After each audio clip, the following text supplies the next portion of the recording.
Hey guys, so today I wanted to tell you a story. So let me tell you about the most embarrassing experience that I have ever had. To this day, when I think about it, I can kind of break out in a cold sweat. So it was 1981. I had already gone to the Boston Conservatory of Music, and I had already gone to the college for funeral directing and embalming.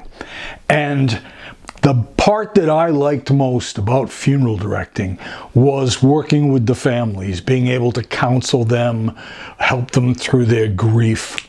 So I was thinking, well, you know what? Maybe I would want to pursue psychology. So I took a couple of classes when I was down on the Cape doing my funeral director thing. And when I came back to Boston, I decided I was going to take a couple courses at Boston College in the psychology department. So I took a basic psychology, and then the second one I was taking was abnormal psych. So the first day of class comes around, and I was living with a girl at the time, and I had had a cold for a few days, but basically it had cleared up, except I had some sinus congestion still going on. So I was debating whether or not to go to class. And the girl was like, oh, I'd go if I were you, then whatever. All right, so I decided I was going to go to class. So I blew my nose and, brought tissues with me in case I need those. And I go to Boston College. And before I go into the classroom, I go into the men's room, take a pee. And when I got over to the mirror, I noticed that there was what I can only describe as a big splotch of vanilla pudding blocking my whole nostril.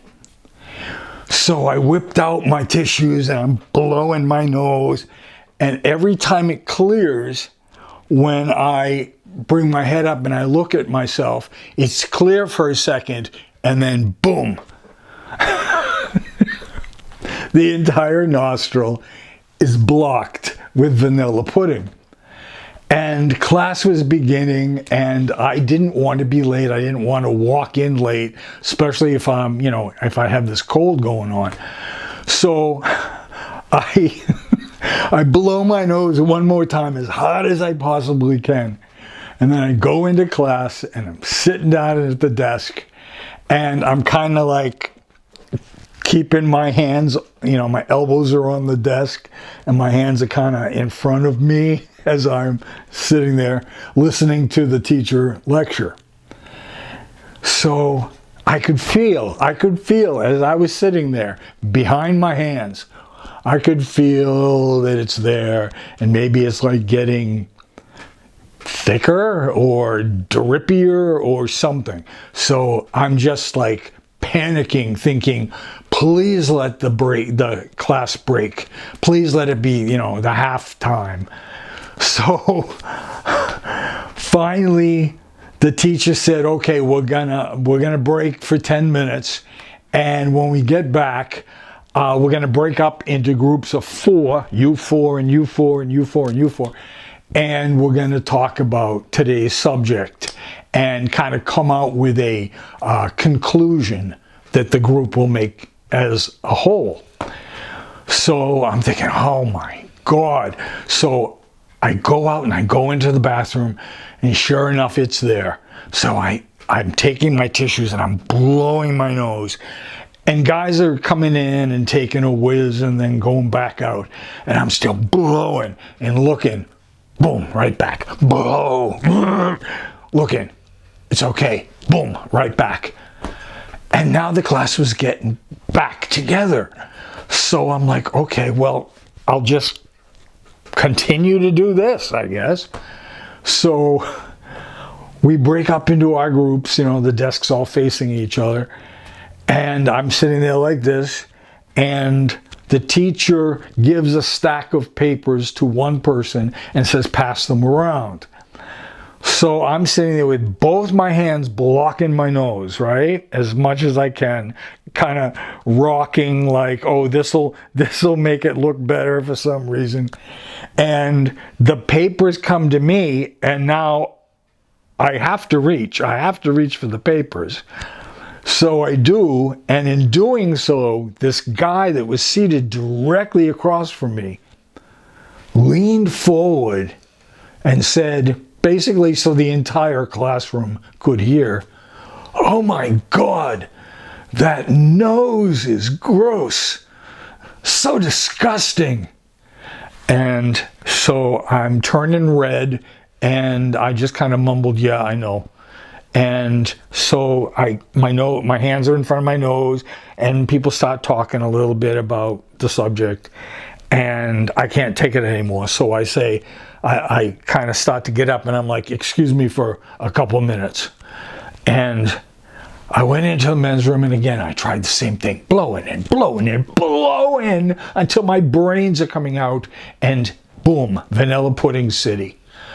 So I just thought to myself, there's no way that I can go back and sit down with that group again after what he said. You know, it's real ballsy that he said that, but still, I just can't go with that much attention, you know, on me. So I leave, and I go back home, and I say to my girlfriend, you know, I tell the story, and I say, I'm not gonna go back to that class. And she's like, well, they'll run it again in a semester or two. I'm like, exactly. So over the next couple days, the more I thought about it, and the more I ran it through my mind like a little movie, like 20 times, boom, boom, boom, I decided I not only did not go back to that psych class again. And by the way, I had seen some of those people in the former psychology class I took. So I not only didn't go back to that class, but I never went back to Boston College again because of that. I was mortified. I was absolutely mortified. Now, obviously, the guy was a dick saying what he did, but it's true. I should have just ducked out as quickly as possible when I realized that that was remaining in my nose. But at the same time, these kind of things happen to people. I mean, I know that now at the age that I'm at now. You know, you get your little life experiences, right? So now I know that it's human, it's normal. Go back the next time, kind of say to the guy, geez, I'm so sorry. That was pretty bad. I don't know what was going on with my nose. You know, and just like address it and resolve it. But that's not the way I did when I was back, you know, 19, 20 years old. I just panicked and never went back to Boston College. And I was driving by it maybe like 6 weeks ago or so. Beautiful architecture of Boston College. It's all Gothic architecture. I was driving by the school, and I thought to myself, gee, I wonder if there isn't a course I could take there, if they still do that. I was going to look it up. And then in my mind, I'm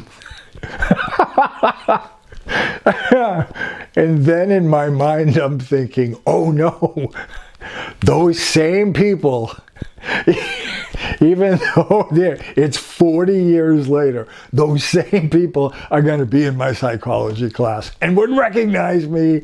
And I know, what can I say? I'm on medication.